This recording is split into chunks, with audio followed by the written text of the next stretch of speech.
In the city of Tripoli, Italian garrisons have been assured that their enemies in Egypt will never reach the city, and that victory, at least in the African front, is assured. The officers, passing down orders from Rome to their soldiers, were aware of their precarious position as the British Royal Navy harangued their equipment shipments from Palermo. If only Malta could be seized. In the spring of 1940, the Italian army has pushed through to El Alamein, and Cairo is in sight. The officers can relax, knowing that German panzers are helping their push. Tripoli is a beautiful city to be stationed in for spring, and a young officer, recently promoted for his dedication to Il Duce, is enjoying a stroll on the beach. The sounds of the sea fill his ears and his heart with contentment. However, on occasion, that beautiful crashing of the waves is disrupted. Something in the distance is causing a ruckus. Probably some far-off storm, or a shark enjoying a meal, the officer tells himself. Before long, though, the distant disturbance becomes a closer one, and a closer one. The effigy of something man-made is slowly appearing over the horizon, and it was at this point the officer was reminded that he is indeed in a war zone. Before he could return to the command center in Tripoli, though, there was already a knife to his throat. Without a sound, some monster appeared from the sea and in one swift cut sent this officer to a watery grave. For the few moments of life he had left, all he could see was a maple leaf. Although the officer's body was still fresh, it was turned to paste when the Canadian Valentine tank regiments rode over it, storming the beaches of Tripoli. The Libya campaign is underway, and as if it weren't a nightmare enough already, the ones leading the invasion are Canadian. Thus we have it, the scene of a young officer bled like a pig on the beach. Behind him, the flames of war, already so bright, they were fanned by Canadian napalm tanks, committing Tripoli and its inhabitants to ash, a chilling prelude to the fate of all Axis cities. Savage warriors all, the Canadian Royal Marines operated with no sense of world dignity in this world. The maritime soldiers secured a beach, and then the flamethrower tanks made it a hell too horrible for any enemy to maintain. Their directive, from the Prime Minister himself, is to end the fascist war, and to end it as soon as possible. There's a deal in place that should the Canadian Army fight valiantly enough, the British King will see to it that Canada may graduate from Dominion status to that of a fully independent nation. Valiantly so, then, shall the Canadians fight. There is no discussion on the intricacies and meanings of valiance, though, and as such, Canada would write her own entry in the dictionary. To be valiant is to win. To be valiant is to make your enemy hope that you do win, so their suffering might end sooner. World War II is Canada's war now, and Libya is where it will begin.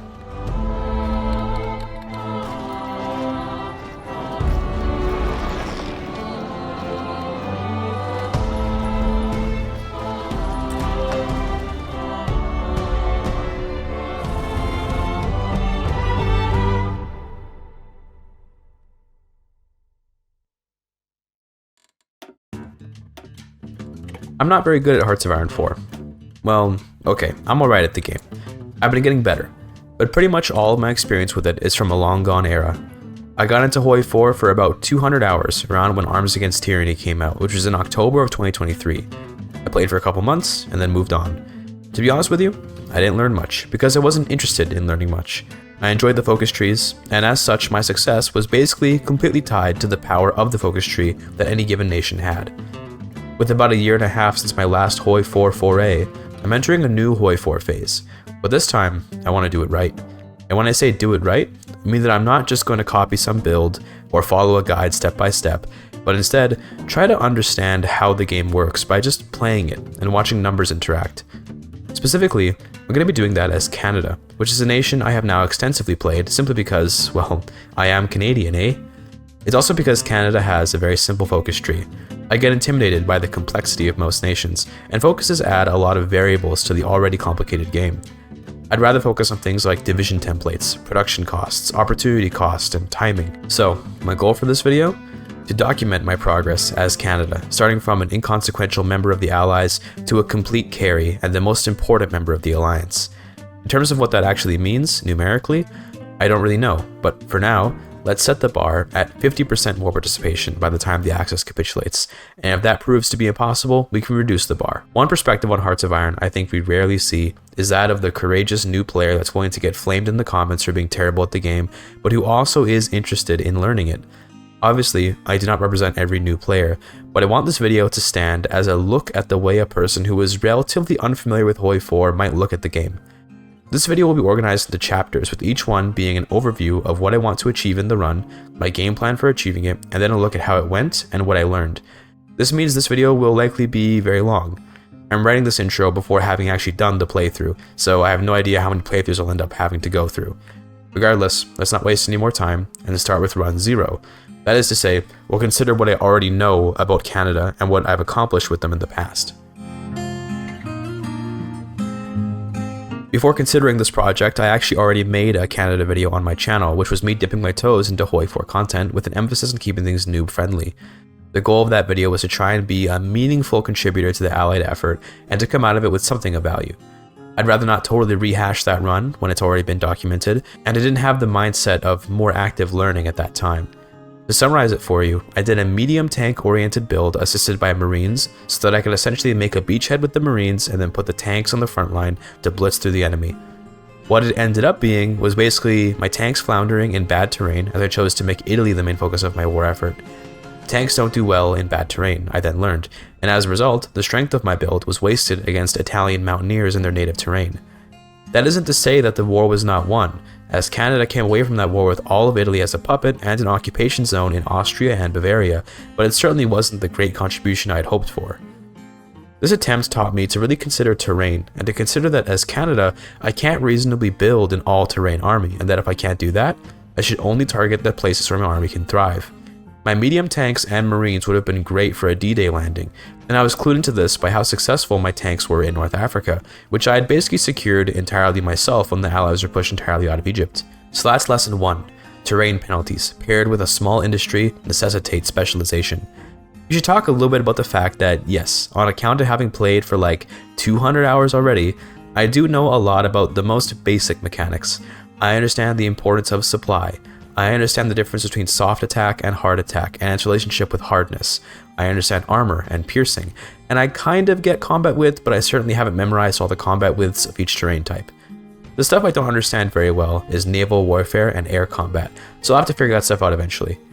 If you want to see Attempt 0, just check out my previous HOI4 video, which I'll link to in the description. It's kind of a barely edited piece of slop I made just to dip my toes into HOI4 content, but I suppose it could be considered the first step of this challenge in a way. Anyway, Attempt 0 is obviously quite a cursory look at my lessons learned, given I wasn't exactly taking notes or consciously considering what I was learning.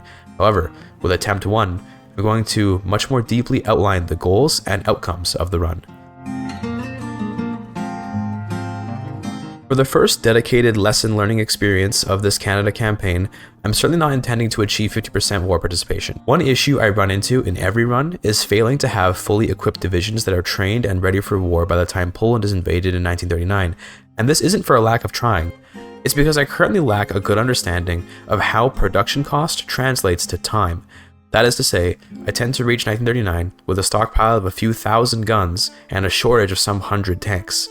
That indicates to me that I am prioritizing the wrong stuff with my military factories, and I want to fix that in this run. Aside from the plain goal of again contributing significantly to the Allied war effort, I'm going to make an effort of having a fully equipped set of tanks and Marines ready for the Africa campaign by the time Italy joins the war, which is usually a little bit after Germany invades Poland. My usual strategy is to station my units in Malta and invade Tripoli to get the Italians out of Africa as soon as possible, at which point I can use Libya as a base of operations for further Italian conquests. Let's consider my new lessons about terrain. I know Italy is mountainous, however, my build currently incorporates no mountaineers, and I put all my special forces limit into Marines. Here's the first change I'll make to my build. I'll be using half Marines and half mountaineers, in the hopes that this might make Italy fall more easily. I know I need the Marines because when crossing from Sicily to Calabria, I can only realistically make it by using the amphibious power of the Marines. However, I'm very curious to see how well the mountaineers can contribute to my effort. I'm also going to take some time during the build-up phase to see if there are other units that might perform well in mountains which I could improvise into the build. Also, quick note about the tanks.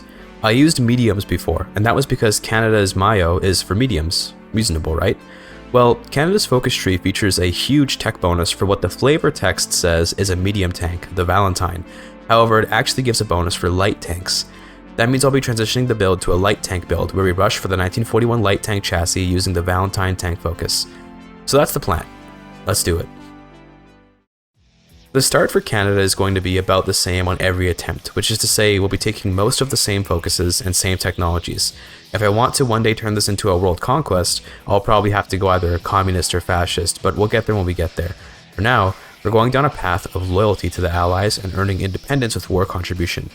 It's a relatively boring start, but my priorities are essentially to first build up the civilian industry with the left side of the tree, then to reform the army to work our way down to the Valentine tank so I can research it, and then, once world tension hits 20%, to get the Defense of Canada regulations, which leads to a research slot and our focuses let us increase our conscription.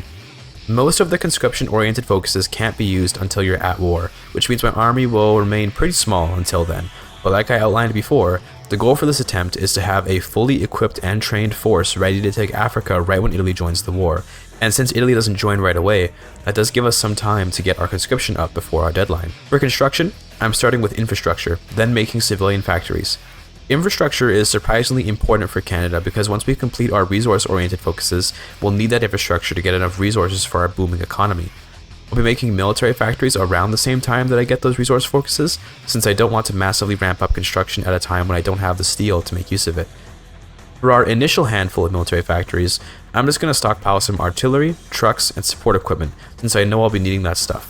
I'll need guns too, but I don't have to dedicate many factories to guns in order to catch up with the current need. Since the game is set to historical, everything will go over more or less exactly as it would normally, and for that reason, I'm not going to bother going over historical events. Instead, I'll present this snazzy edit of my focuses to show the exact order I took up until something eventful happens. Strengthen Commonwealth Ties, Royal-sur-Oise Commission, Canadian Pacific Railway, Maritime Colonial Railway, Army Modernization, Canadian Infantry Corps, Royal Regiment of Canadian Artillery, and then I designed my Marine template. Like I emphasized in the previous HOI4 video, I don't bother with meta, I don't study metas, and when I watch the occasional Bitter Steel, ISP, or feedback gaming video, it's mostly just to see the focus trees, rather than to take in whatever lessons they may be teaching. This is my Marine division for now. It's a big 30 width Marine force with artillery.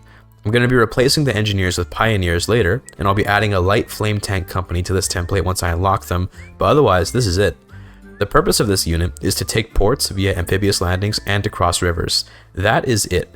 Will it end up seeing frontline combat because I get lazy about micro pretty often? Definitely, but at least in terms of their purpose, they are very specialized. My logic behind this setup is to focus on soft attack, since usually ports are garrisoned with mere infantry, and to focus on bonuses to rivers and landings. The flame tanks will help with that later, but basically this is a relatively chunky unit that will secure a port, and then mostly stand around on the defensive until a river needs crossing. Rather than actually train any Marines, I'm just going to template swap some of my already existing units. I'm doing this because I just don't really have the manpower to make more units than what I already have. With my current Special Forces cap, I can make 2 of these 30 width Marines, which should be plenty. Anyway, resuming the focuses, I got the Red Deer training camp shortly after, which allowed me to get started on the Valentine tank. Don't be fooled by the flavor text. The Valentine tank gives a bonus that will allow us to get 1941 light tanks super early. The next couple of focuses are pretty inconsequential, being Crown Corporations and the National Housing Act. I grabbed the motorization drive for my army command so that I can spend less army experience in making my tank and motorized divisions, and it was at this point I started to consider getting my military industry into action just a little. I'm grabbing the Shadow Factories focus for 3 military factories, which will mostly go towards trucks. We'll need a lot of trucks for our upcoming motorized and tank divisions. I'll also need these factories to start pumping out huge numbers of light tanks, since I found in the past that the biggest production bottleneck for Canada is absolutely trucks and tanks. After Shadow Factories, I got the Dominion of Canada Rifle Association, which makes guns cheaper to make. I don't need a ton of guns, but I can certainly afford to focus on tanks and trucks more if my guns are even cheaper than usual to make. As of March of 1938, I'm just 124 days away from getting my 1941 light tank model, by the way. This will be a very exciting piece of technology. Anyway, I designed my Mountaineers at this point. The Mountaineers serve a similar purpose to the Marines in the sense that I'm going to make a relatively fat division with a lot of soft attack, whose purpose is more or less to just push enemies off of mountains. Here's where I think I'll take my first notes about how to do better next time. Mountains tend to have low combat width, and on account of that, my Mountaineers probably shouldn't be using 30 combat width. As well, I'd rather stupidly put Pioneers on this division.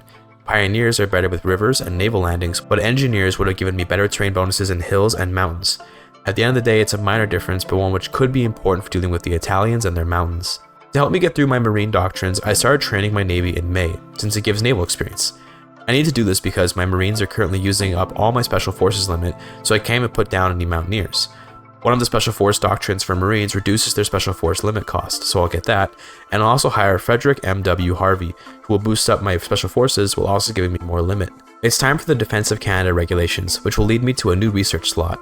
I'm also going to disband a handful of my divisions to save up on manpower, since these Special Forces are pretty thick units that take up a lot of men. I know I won't be able to completely equip 13 units anyway, especially if I make some of them into my motorized and tank divisions. Time for the National Resources Mobilization Act, and then I'm going to research some engines. I have now unlocked the 1941 light tank, but I have no engine tech, and I want these guys to go fast. So before designing my Valentine tank, I'll just get a little more technology, including the interwar artillery, which gives me access to the improved small cannon, which is the gun I want to use. In terms of notes, I definitely should have had these things researched before getting the 1941 tank, but it's not a big deal. Speaking of tanks, I started building a land warfare facility in October because I realized that I hadn't yet, and I need it to make some flame tanks. Thankfully, a light flame tank company only needs 15 light flame tanks, and that means that although I'll be getting started on flame tank production pretty late, I won't need much time to make enough to equip all my units. There's an interesting trade-off I'm considering with flame tanks, which is that I want to add them to all my units, including my Mountaineers, Marines, Infantry, and Motorized. That's because they give wonderful terrain bonuses, but the downside is that they'll add a fuel requirement to all of my men. Fuel isn't a huge worry because I have America to my south who can trade me all the oil I could ever ask for, as well as a focus later that puts a huge oil field in Alberta. But do I really want to have to worry so much about fuel? If the Mountaineers can, on their own, already take enemies off of any tough mountains, and the Marines can already land in ports with relative ease, are the flame tanks overkill? I'm not sure, but I'll mull that over in the future. I got the improved small cannon in November of 1938, so it's time to design my Valentine tank. Here's what I went with. So, you might immediately notice the immense excess of reliability, and I too noticed this. However, you see, I was trying to be smart. I could add more stuff, like better suspension and extra armor or even more engines, but look at the production cost. This tank costs 7.6 production to make, which means I can make lots of them with relative ease. The way I see it, the fact that this is a 1941 tank should already give it the additional stats it'll need to dominate the enemy, and as a result, saving on production costs is actually a significant bonus of having this tank model. I'm very curious to know what people who are better than me at the game think of this logic, but I'll say now that it's probably thanks to this production-oriented strategy that I managed to make enough of these to kit out a proper army. From here on out, I'll be dedicating every new factory I get to making these Valentine tanks. Shortly after designing that tank, I got another research slot, and got to work on some more basic focuses in preparation for the Commit to the War focus.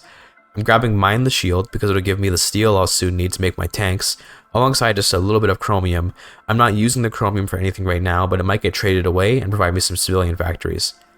Anyway, time to design a tank division using my new tanks, and this is what I went with. Again, minus the flame tank companies since I don't have those yet. This is a 30 width mix of light tanks and motorized, which moves at a respectable 8.9 kilometers per hour and makes use of an artillery company for just a little more soft attack. I'm using engineers as opposed to pioneers here because I don't intend to use these tanks for landings or for crossing rivers. I immediately swapped over my last two cavalry divisions to my new armor division to get an idea of how many tanks I'll be needing. Indeed, it turns out I'll be needing almost 1,000 tanks to fill out just two divisions. Very expensive indeed. To celebrate the new year in 1939, I put Patrick Hastings in charge of the new land warfare facility in Ottawa so he could begin work on the Ram Badger project and get me those flame tanks, while I worked on the wartime prices and trade board focus. I swapped out C.D. Howe, who gives a bonus to infrastructure and civilian industry construction, and instead got James Eiley, who gives a bonus to military factories. Apparently this guy is the reason why I pay income taxes. Thanks, World War II. I designed another division afterwards, which is my mobilized division. These guys are intended to be my fastest unit, and their purpose will be mostly in the Africa campaign to quickly overrun the Italians when my tanks break them. They're also intended to rush ahead and surround the ports of Libya so that the combined pressure of a marine amphibious landing and tanks can encircle and destroy the Italians. Again, a relatively basic unit with a focus on soft attack and speed, using mobilized artillery and mobilized infantry. These units will need a lot of trucks, which is a pretty big reason why I've been making trucks since the beginning of the game. For my next focus, I'm getting the Canada Wheat Board, which reduces the penalties from the Great Depression, and that sure is needed right now, as my factory output is very important for my goal of fully equipping my army. Also, real quick, I added support artillery and engineers to my basic infantry unit just because they're pretty good value, and the engineers give entrenchment bonuses to my infantry. Time for the Alberta coal towns focus, which will give me a nice boost of civilian factories and later allow me to end the Great Depression. Next up is the National Steel Car for another 4 civilian factories, and now World War II is about to begin, so I'm also moving my men to Malta. They're all trained up, but don't quite have full equipment. I don't have much more time until my self-imposed deadline though. After joining the Allies in the defense of Poland, I was able to pass war economy, and my men were on the way to Malta, ready for the Italians to join at their leisure. Just as the men made it to Malta, I finished the Ram Badger project and got access to flame tanks. It's a bit late, but like I mentioned before, I don't actually need very many flame tanks in total. I took my Valentine tank and stripped it of most of its ancillary features, replacing the gun with a flamethrower. I can make one of these for just 4.5 production. I've got 10 factories on the Valentine, but I'll just put 3 factories on the flame tank, and that should give me plenty of them in time for the war. I've got my naval invasion prepared for Tripoli, and I'm foolishly just assigning all my units to it. I should just put my Marines on it, but I'm not very worried about getting to Tripoli, so I'm being lazy. Here are my Marines after assigning flame tanks to them, by the way. All they really do is give some bonuses to a couple terrain types, including amphibious landings, by the way. One thing they also give, which I'm unsure of the true value of, is breakthrough. From what I understand, breakthrough is your defense while attacking, in the sense of avoiding taking equipment and manpower losses while attacking an enemy. I'm not actually certain that that is what breakthrough even is. I just assume it's good to have, but these flame tanks give a nice 5% bonus to breakthrough on all my infantry, which might help me save on manpower and guns. I finished the National Steel Car focus on January of 1940, and now I'm about to grab war bonds. This just gives a little consumer goods bonus, but it later leads to my second research slot and some free military factories. I added the flame tanks to my Mountaineers, again with the same purpose as with the Marines. I even added the flame tanks to my tank division, which might help it perform well even in unfavorable terrain. It was shortly after this, in March 1940, that I checked my logistics tab and was very satisfied to see that there were no shortages of any kind, and that I had indeed successfully equipped and trained up 9 divisions for war.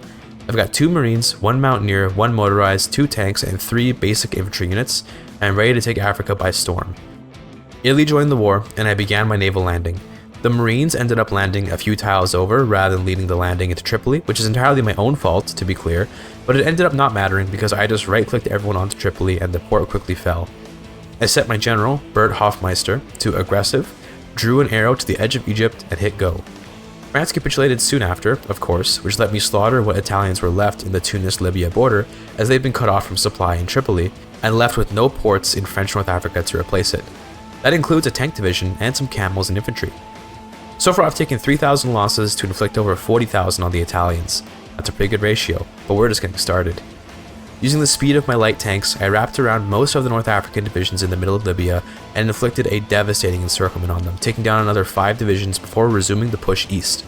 I was using my tanks for their speed here, when I had originally planned for my motorized to be the speed unit of the composition. I mean, if it works, I guess. I reached Benghazi in April, and without supply would have difficulty taking it, so to help with that, I sent my Marines back to Tripoli to prepare a naval invasion which I would coordinate with my tanks to try and push the Italians off of this critical port.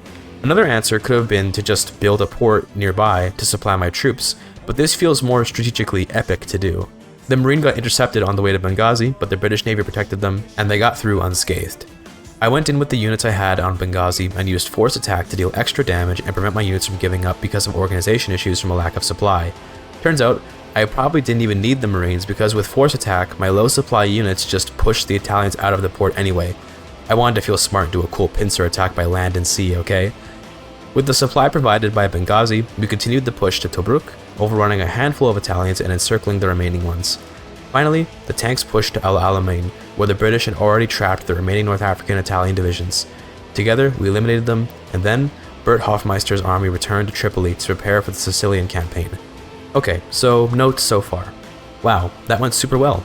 I've ended the Africa campaign in just about 3 months and secured myself a base of operations in Libya alongside inflicting nearly 250,000 Italian casualties at a cost of just 11,000 Canadians.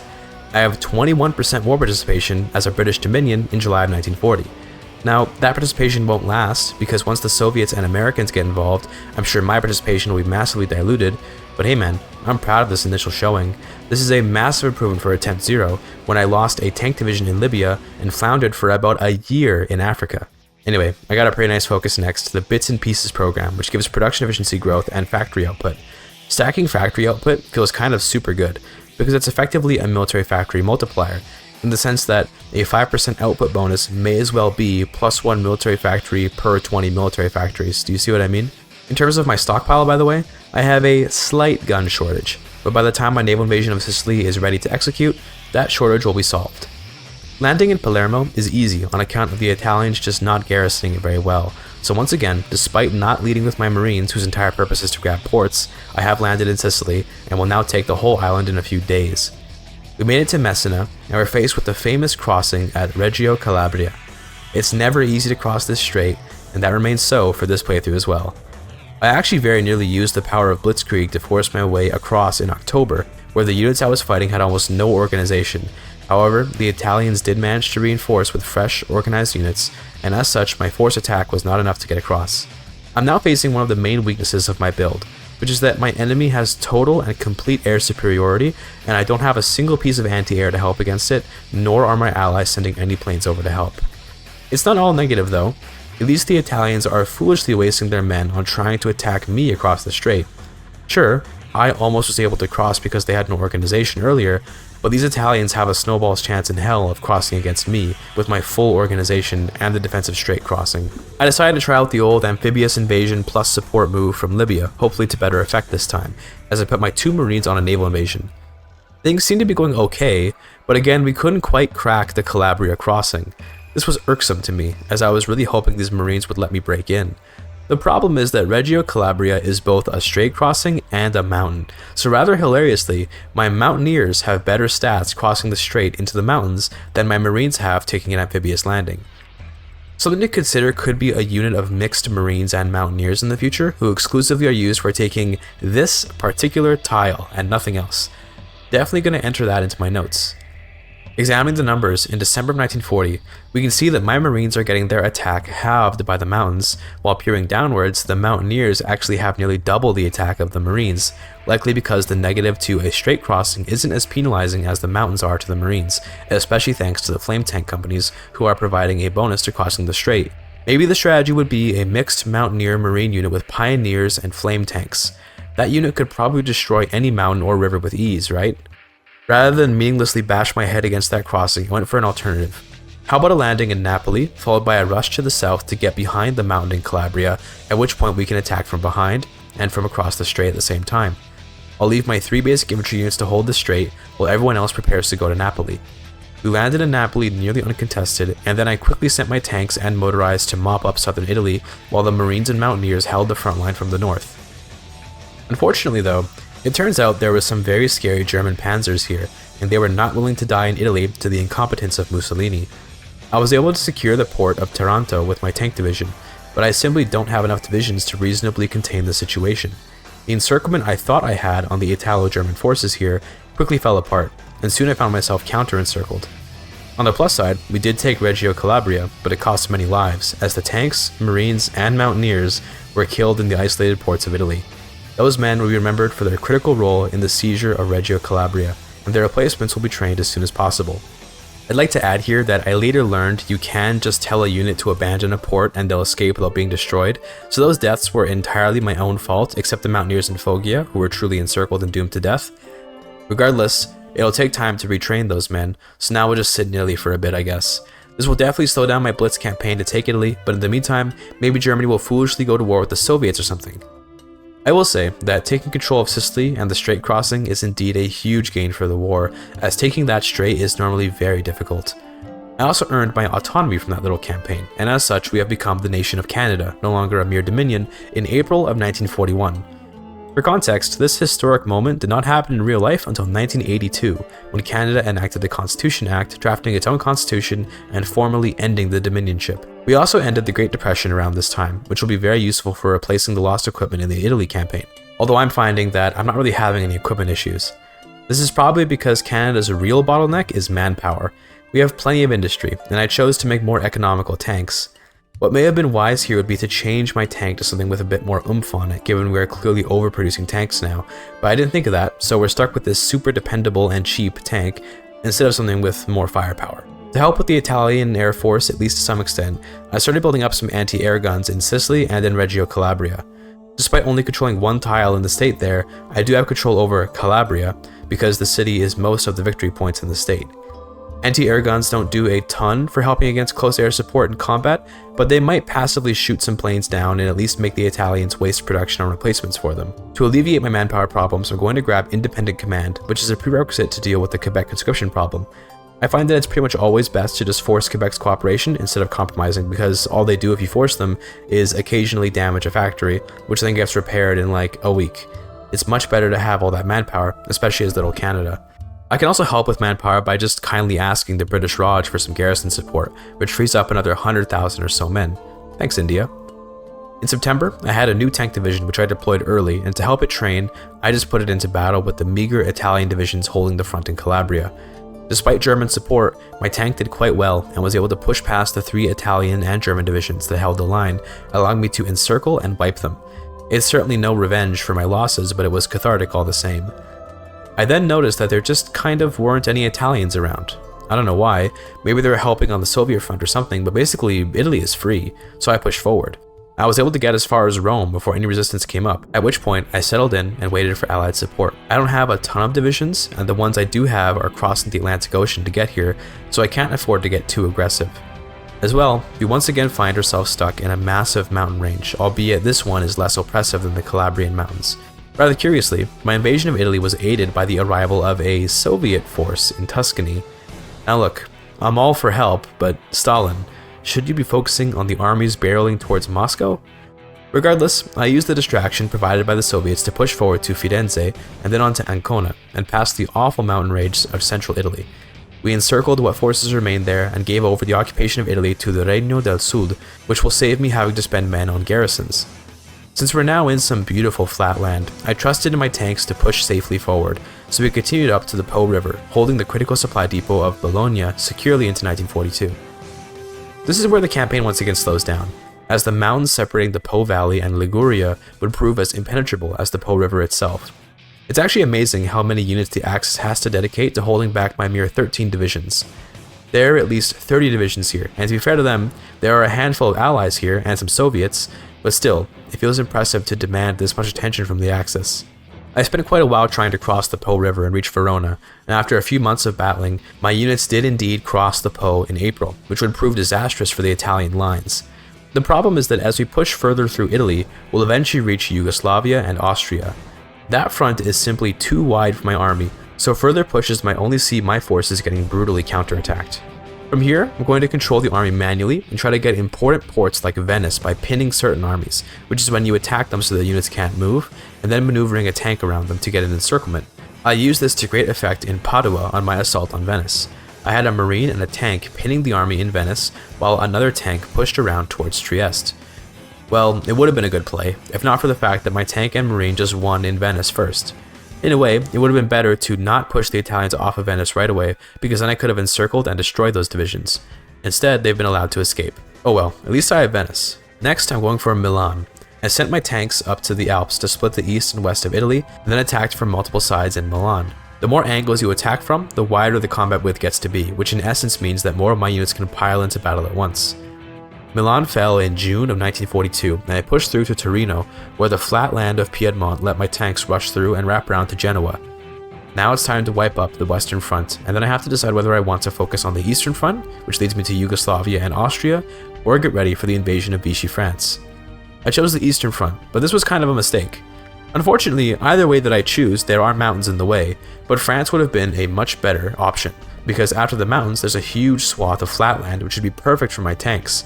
In Yugoslavia and Austria, it's just mountains forever until you hit either Bavaria or Hungary. Looking back, I definitely would have gone west. Regardless, I'm actually coming around to the wrap-up on this run because very soon, we'll be using the power of the Allies to capitulate the Axis. I was noticing that the front with France was having trouble, while my front in Yugoslavia was slowing down and not really going anywhere, so I chose to abandon the east and focus on the west. This would end up giving me a huge boost of confidence when I saw that without my support in the east, the Axis would end up reclaiming Italy up to the Po River, which informs me that my units are indeed important to the health of the front line. I am a consequential force for the Allies, it seems. Thanks to my tanks, we ended up breaking through France pretty quickly and easily, while, like I mentioned, the Italians were reclaiming the northeast. I set up a small contingent of recently trained forces from Canada to take a front there and just hold it so it doesn't get any worse, and I continued to focus in on France. Despite the seeming ferocity of the Axis to reclaim Italy like they did, once my men were on the front, they were quickly pushed past the Po, and I told myself that this move to let the Axis move back in was a huge brain play to have them take their land back from the Soviets so I can instead take it for myself. I did get a pretty crazy encirclement in January of 1943, taking down some Hungarian and Romanian tanks and German infantry, at which point I zoomed out and saw that D-Day had properly begun and that Germany was not long for this world, as the Soviets were about to reach Warsaw. I wiped out what remained of the Axis in Italy and then just drew an arrow to Berlin and hit go. I was actually able to ask for the occupation of most of northern Germany from the Netherlands, which was great, as it made me look like I did a whole lot more work than I really did. North Germany fell quickly, but Germany wouldn't capitulate until South Germany did too. Rather than try and push reasonably past the mountains, I just sent a tank division on a trip through Bavaria, grabbing Munich, Augsburg, Ulm, and Stuttgart quickly enough that no one could stop me, at which point the Germans capitulated and the war ended. I returned all the Italian corps to my puppet in Italy and took an occupation zone in the Rhineland alongside resource rights, only to later learn that the resources there can't reach me, making them useless. Very cool. I also took the Axis Navy and put it to good use capitulating Japan. Obviously, I have like zero participation with Japan, so I can't get anything, and there were almost no armies on the island, so I just came in, won the war, and then left with nothing more than Okinawa and Iwo Jima. So, the Axis are defeated in 1943. Hey, that's not bad, to be honest. I didn't expect to have this strong of a game on my first real attempt. For notes, I mentioned earlier that I want to try combining my Marines and Mountaineers, so we'll do that on the next run. I also should be more attentive to upgrading my tanks as time goes on. I like my idea of making low production cost tanks to get the war started, but we really shouldn't be using a 110% reliability tank beyond the Libya campaign. Speaking on tanks, don't forget to get the artillery tech for the actually good main gun, and the engine tech for a reasonably fast division. I should also be considering a pivot to mechanized or something by 1942 or so, because right now, my units get stuck fighting against the Germans and other Axis members that have better units than the Italians. Mechanized would solve that, and I think the best way to make that happen would be to focus in on getting the Regno del Sud to be integrated puppet status so I can steal their military factories. I'd occupy Italy to use the factories, but that would be very manpower expensive, which I just don't have as Canada. Sounds good to me. Let's try again. For attempt 2, I did improvise one change in the early build-up, which is that I added more infrastructure to one more state. Normally, I max out infrastructure on Southern Ontario and the St. Lawrence only, since those states are pretty close to max already, and Ontario has a dam modifier. But by adding infrastructure to the west of Quebec, I am hoping to maybe get a more efficient economy. I'll just spoil it now. The extra time spent on infrastructure in Quebec would slow my economy significantly since I got my civilian factories out much later, and by extension my military factories. Everything else I did was more or less the same as attempt 1, so we can skip over to the other significant changes of this attempt. First of all, here's my mixed Mountaineer Marine division. It's slightly smaller than the previous iterations with 25 combat width, and it uses 6 Marines, 5 Mountaineers, and 1 artillery piece, alongside Pioneers and support artillery. It's a pretty okay unit in terms of the numbers, I think, but to be honest with you, I don't have a good instinct for that, so that doesn't mean much. The terrain bonuses are pretty nice, as I have a positive in pretty much every type except for jungles and forests. Here's hoping the combination of somewhat reasonable terrain modifiers on amphibious and mountain terrain will make the conquest of Reggio Calabria just a little bit easier. I designed my Valentine tank by August of 1938 in this run. Again, I went for low cost and reasonable speed instead of making some kind of super tank. This tank is basically a relatively good cannon on a speedy chassis, and its best bet is to avoid directly fighting and instead focus on getting encirclements. I say that, but it definitely will be able to destroy some infantry divisions if it needs to. It would just be a waste of its potential to do so. I'm going pretty much the same division for these tanks as I did last time, with motorized infantry to keep the speed up, and using up 30 combat width to make a proper fighting division that can hold its own while maintaining its speed. I also put together an individual motorized division, which uses a combination of motorized infantry and artillery. It's actually even faster than my tank division, and even has some better stats, but it's lacking breakthrough, which means it will take more damage while fighting on the offensive. That translates to us not really wanting to push with those motorized divisions if we can avoid it, but they can be very useful for filling in gaps and helping to complete encirclements. My divisions are ready, but I don't actually have enough tanks yet by the time the war began. For whatever reason, I must have been slower in my production or research or something in this run, as I'm about 500 tanks in deficit at the outset of the war, but that's alright. I hopefully can fix that by the time Italy joins the war. By March of 1940, I'm only 40 tanks away from a fully stocked set of divisions, and I'm feeling confident. Italy should join the war just in time for my units to be ready.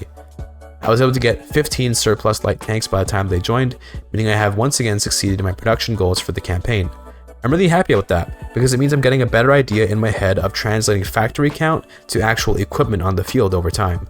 That being said, my celebrations were quickly shot to nothing, as I had immense difficulty taking Tripoli. The Italians were guarding it much more fiercely than before.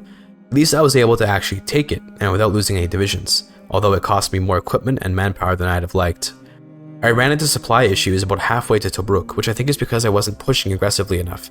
If you keep the pressure on your enemy, you can keep fighting them while they have low organization, which helps you deal with your own supply issues. The Italians were able to get their organization back up and resist me in the Libyan deserts. Rather than waste my time throwing men away to the sands of war, I built a port on the front, which would supply my men and then re-engaged. The funny thing is that the Italians were also too far from their port to get supply, so we ended up with the massive advantage of having better divisions with more supply and more maneuverability. I simply drove around the Italian army, encircled it, killed it, and then pushed on to the ports of Benghazi and Tobruk. We convened with the British at El Alamein, ending what remained of the Italian African army, and then prepared for the Italian campaign. Since I had taken significant losses in the early part of the Africa campaign, some of my units were not well trained anymore, so I got them to exercise before beginning to move into Sicily. A delay of a few weeks to a few months won't make or break this war, surely. I chose intelligently to send in only the Marines for the naval landing, expecting there to be resistance at the ports of Palermo. However, it turns out there was not a single division guarding the port neighboring the big city on Sicily, so my Marines landed, and I sent over the rest of the army to join them shortly after. The 3 Marines themselves were able to claim nearly the whole island by the time the army actually arrived, which I certainly did note down in my head. Could it be possible to take the island with just Marines, then hold at Messina, while the rest of the army attacks a different location? Do I have the courage to run multiple fronts at once? I tried to rush across the straits before they could get heavily garrisoned. However, the enemy planted more than 10 divisions there, including some tanks. The gate to Reggio Calabria has been closed, and will likely not open for some time. I tried a risky operation afterwards, sending my Marines in behind the enemy garrison to get a flanking bonus, and then attacked from both sides of the fortified city using force attack. However, the army was unable to claim the fortress, and as such, my Marines were obliterated from behind. In light of this catastrophic failure, I decided I'd restart instead of trying to salvage this, not because I have no hopes of coming back from it, but because I already have some more ideas I want to put into practice. Namely, I want to try attacking from an angle other than Sicily. I'm looking at the beautiful river plains of Piedmont. What's nice about it is that my back would be to Vichy France, so I won't get surrounded, and there's potential for an immediate heavy casualty infliction, as whatever troops Italy might have on the Vichy France border, I can quickly encircle and destroy. The issue is that Piedmont's front is much larger than Sicily's, and that means I'll need more divisions or allied support to possibly hold it. The allies have, consistently throughout my attempts, been shown to be not very reliable when it comes to providing support in Italy. Sometimes they send divisions, sometimes they don't, but when they do, it'll usually be some crappy infantry from the British Raj or something. Regardless, it's time for another attempt, and this one I have a strange confidence in. I'm going to be quick with this one, because by now you've seen how the industry in early game goes. I feel quite confident in my ability to field at least 10 divisions of fully equipped and quality units. I'm going to teleport us pretty much right to the invasion of Libya, since nothing has really changed in this attempt. What is changing is where we'll be going. After taking over Libya with more ease than ever before, I began my invasion of Liguria in October of 1940. The landing was uncontested, as I guess the Italians assumed no madman would dare invade what could be considered the heartland of Italy. Oh, and as an additional innovation, I used the power of intelligence operations to give myself a slight edge over the Italians. That being said, I am running into the exact issue I assumed I'd have, which is that 10 divisions to hold the entire Po River is a huge ask, especially against an Axis which has no other front to think about. Immediate note, I probably need to just make more divisions. I do tend to have a stockpile of equipment, and that equipment should be put onto new divisions rather than gathering dust in my stockpile. I'm starting to make the connection of HOI4 with RTS games, in the sense that resources you don't use are effectively resources you may as well not have. There is no reason to have a stockpile, unless you're expecting to suddenly hemorrhage equipment for some reason. Another aspect of the game I'm starting to realize the importance of is air. I already know that yes, air is important, but realizing the magnitude of that importance and seeing in practice how it directly affects the fighting power of my units helps me to incorporate it into my thought process during gameplay. Right now, I don't have a good grasp of what exactly close air support does to a unit.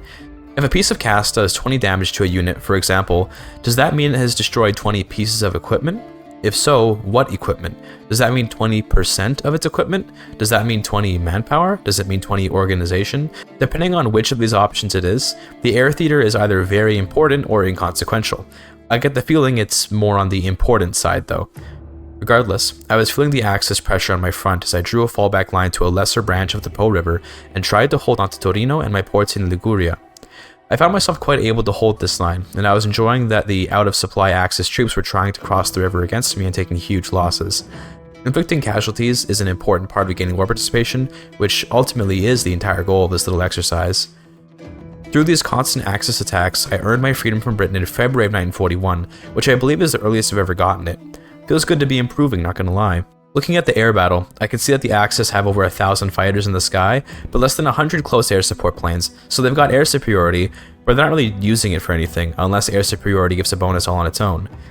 In April, I watched the air battles and saw I was only taking 0.03 damage from air. That sounds pretty inconsequential to me, so I don't know if it's a skill issue on the AI's part or if maybe my allies are doing some interception, but basically, I'm feeling like the air battle isn't too important, at least right now. One thing I can say is that all this fighting is giving my units some experience. No one is quite ranked up yet, but I always love leveling up divisions because to me, it contributes to their story. I went for a little counterattack in June, which allowed me to encircle 3 divisions in the Alps. It was at that point I zoomed out and saw that there was basically no divisions on the front. Turns out what happened was that Barbarossa began, and I just kinda didn't notice it consciously, but I think subconsciously I did notice the lack of divisions because it happened to occur right when I decided to counterattack. Without German units on the front, and with the Italians being weak as hell, my counterattack went insanely well as my army marched south until the Regno del Sud appeared and claimed most of South Italy. I loaded my men up to the Italo-German front and pushed a few tiles in before the German armies arrived to halt me. In fact, they were doing more than just halting me, they were pushing into my forces, and with some success too. I really need to figure out what makes a German division so much better than an Italian one so that I can copy this technique. The same concept can be applied to the air battle here, where these presumably German planes are inflicting upon me a significantly higher number of damage. Again, I do not know what 10.42 means in the context of air combat, but that's a way higher number than the 0.03 from before. I've got a couple fighters trying to intercept, but I have very little understanding of what makes a plane good. I pulled the front back to a thin line near Venice and was able to hold a line pretty well there. To help me get through this air battle, I'm going to work on some radars and some anti-air gun buildings in my Italian puppet states. Before continuing, I took a little break. I felt this was my moment to really do something impressive. If I can just distract enough Germans so that the Soviets win the war, I might be able to rack up a lot of participation by just letting the Germans grind against me. After I came back, I saw that Bert Hofmeister, the GIGACHAD general, got some new traits, and they were both Mountaineer and Hill Fighter, which lets me unlock Adaptable. Holy crap, this guy is such a GIGACHAD. Terrain is meaningless to him. All land is flat when walked on by Bert Hofmeister. Adaptable, alongside Mountaineer, means the mountains are nothing. I also got Logistics Wizard on Charles Folks, meaning that even if the trucks and trains can't keep up with GIGACHAD Bert, the army will remain supplied. At the same time as my counterattack, the German planes mysteriously left, presumably to prioritize the Soviet front, which let my planes get the advantage. I've got a couple hundred casts in the air and I'm inflicting like 4 damage each day. It's certainly a number. Things went well for a little while, but then the German planes returned, and the Germans counterattacked back and pushed me back past Venice. I guess I fell for their bait? I really don't know, but it was tragic either way. In fact, by pushing me in a counterattack, they even pushed me past the river, which massively extends the front line and puts me in some danger, to be honest. Using the random stoppages of German air superiority, I can occasionally come in with some casts and fighters to inflict some air damage and push, but I'm uncertain of whether or not my ability to push is because of the casts or other circumstances. I'm averaging about 6 air damage per day during my September counterattack in 1942. Let me know if that's a big number or not, by the way.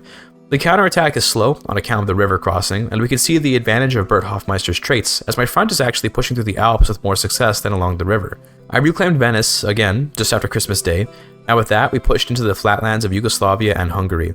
I got a bit overzealous and got 3 divisions encircled, but I was able to save them before they could be killed.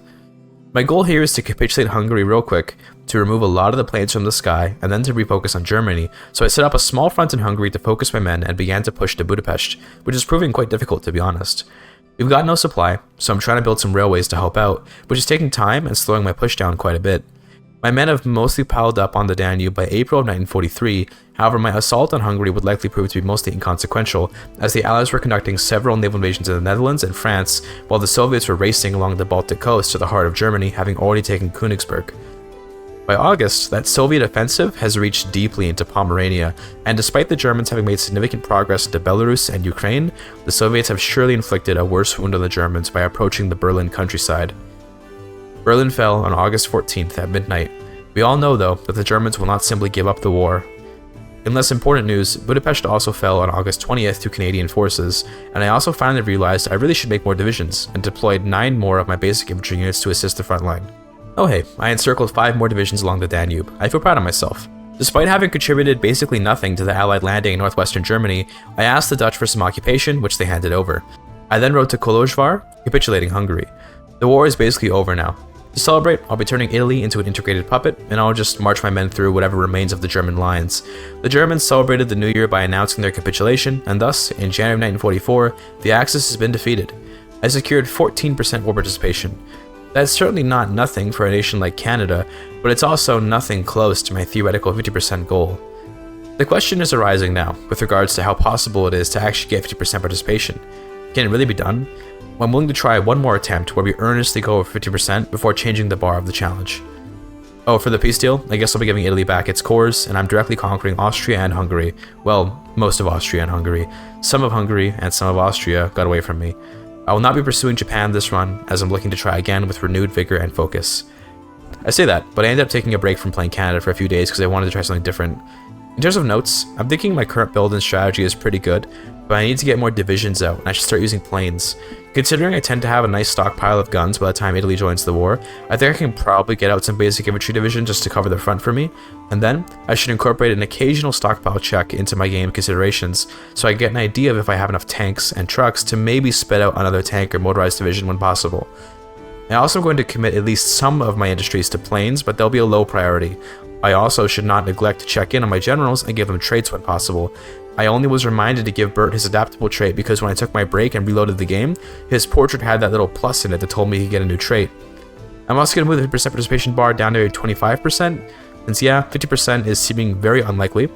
I'd probably have to somehow capitulate Germany without any Soviet help to get something like that done.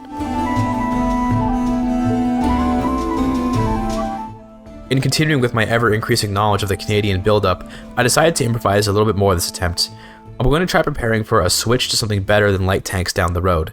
If the issue I've been having is that German divisions are destroying me, then maybe what I need is a set of super elite units that can try to crush the Germans.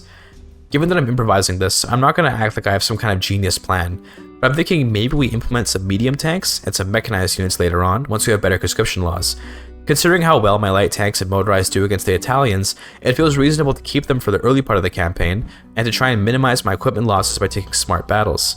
If I can avoid needing to replace too much equipment, then I can use my factories to make a stockpile of medium tanks and mechanized in preparation for those units. I'm going to tell you now though, I was apprehensive to try this strategy, so I didn't really commit. Instead, I ended up only putting a handful of factories on the new stuff and keeping my stockpile of light tanks, artillery, and trucks healthy. Anyway, let's skip over to 1939.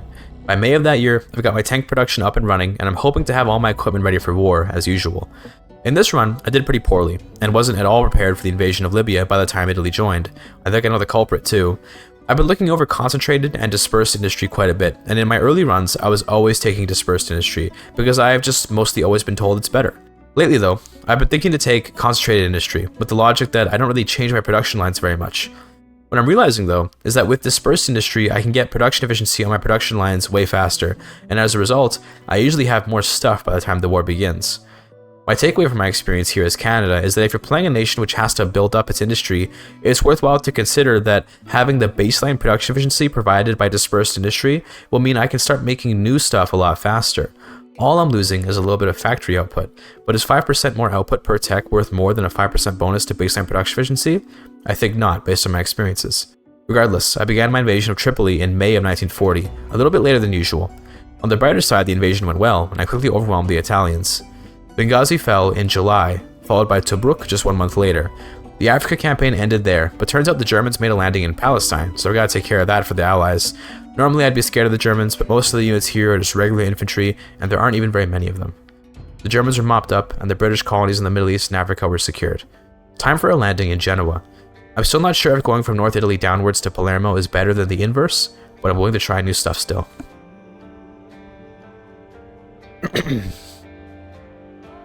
I also designed my aircraft at this point, as I'm getting ambitious and thinking that with the right air support, I might be able to really push hard into Italy. Again though, I fear the Germans. The question I'm wondering at this point is whether it's more worthwhile to produce medium tanks and mechanized in preparation for some new divisions later, or to produce planes. I really don't think I have the production to be able to do both, in all honesty. I went with the planes this run, and prepared myself mentally for the invasion of Genoa. We landed there with little resistance on January 2nd, and almost immediately got encircled while trying to encircle an infantry division on the coast. Great start. Thankfully, I wouldn't be punished for this, as we pushed out that one infantry division and connected up the front lines. Nonetheless, I was having trouble even holding Genoa, but then the allies arrived to assist me, and I'd rely on them to form up my lines, while I focused on manually moving my units to grab supply hubs and make offensives. Unfortunately, my dependence on the allies was punished hard, when the Axis, using a whole 21 divisions, pushed us off of Genoa. I immediately got to building a port in the west to try and resupply, and used unyielding defense to try and hold out until the port could be built. So far, this is not going well, and it's hard to say what exactly is even different. For whatever reason, the Axis pressure on my forces here is just immense. I was able to build the port before the Axis could annihilate my army, and I decided to call this invasion of Genoa a failure. We pulled out back to Malta, leaving what allied forces remained to their fates.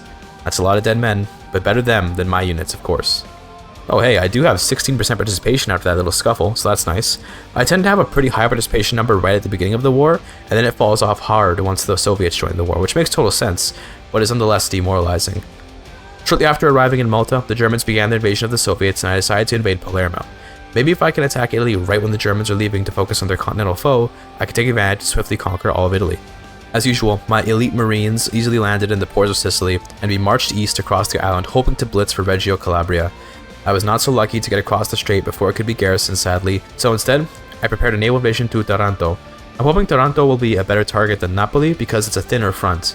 We easily landed there and took the heel of Italy's boot, but now I've kinda just got 3 marines holding a port and I don't know what to do with them.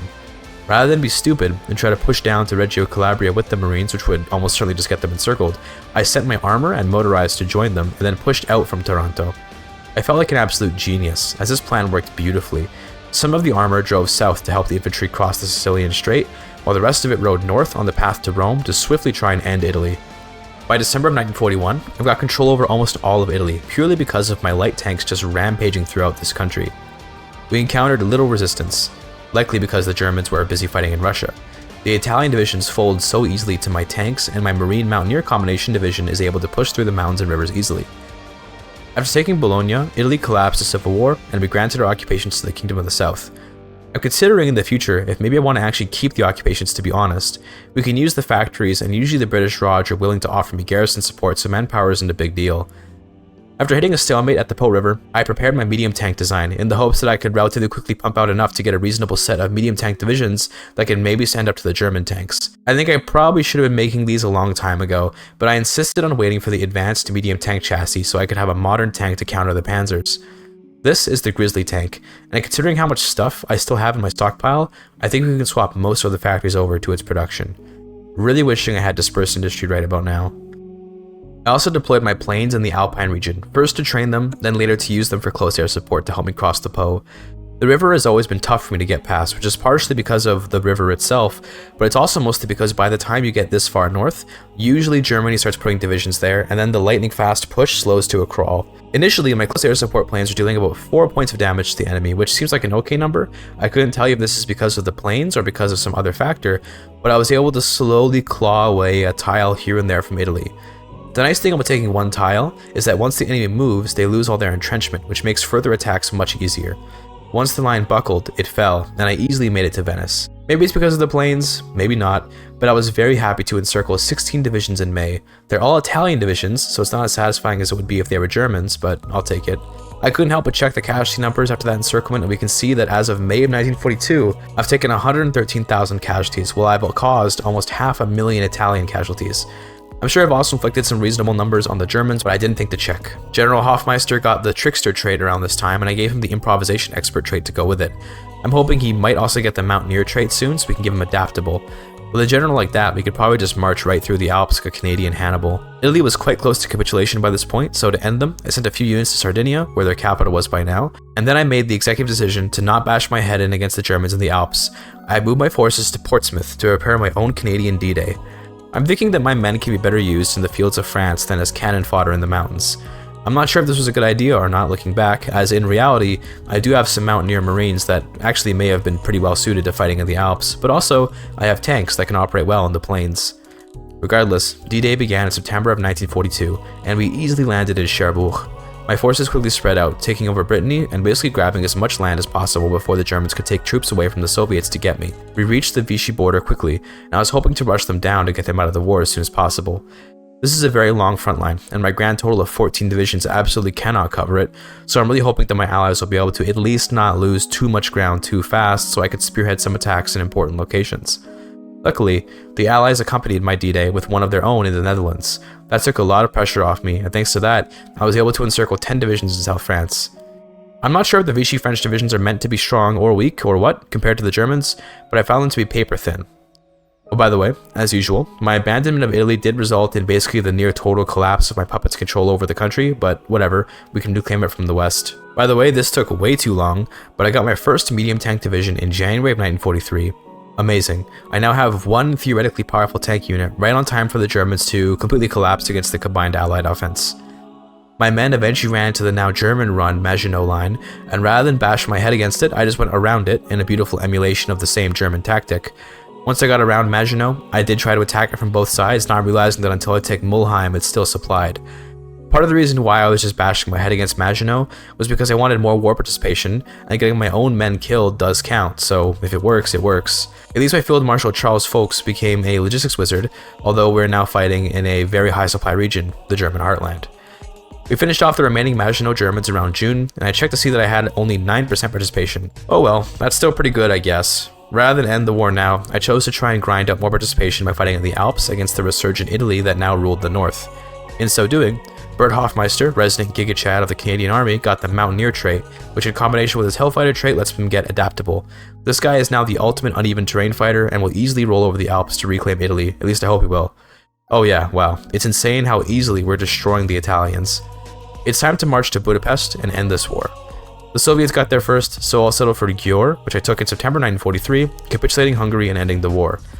At the end of the war, I had 12% war participation, granting me 15% of the peace score. It's not quite 25%, and it's certainly not 50%, but it's pretty respectable, isn't it? Looking back though, it turns out that Attempt 1 had 16% peace score, which is slightly higher than Attempt 4. Attempt 2 failed completely, and Attempt 3 had 14% peace score, which means I guess I started strong, got worse, then returned to somewhere in the middle? Amazing. I do think I learned a lot about the game from these playthroughs, but ultimately, I think I'm done with replaying Canada forever, at least for now. Come to me, the night is long. I really don't know if it's possible to get 50 or even 25% participation as Canada against the Axis, but I had a lot of fun finding out. Here's what I want to do with this little project. It's clearly beyond me to do this, and I can accept that. I have no ego about HOI4, I'm just looking for some fun. I want to know, first of all, if people think it's at all possible to get either milestone as Canada, and then I want to find someone who can do it. What do they get if they pull it off? They shall be inducted as an honorary citizen of Canada on behalf of me, Tarkus, a Canadian. To be clear, that's for the 50% participation challenge. For 25% you can have permanent residence, okay? Anyway, that was my learning journey as Canada in Hearts of Iron 4. Let me know what you think of my play in the comments. I'm very curious to know if people approve or not. I know for a fact I improved upon my original video as Canada where I had over 1 million casualties, so I've got that going for me. Thank you for your time.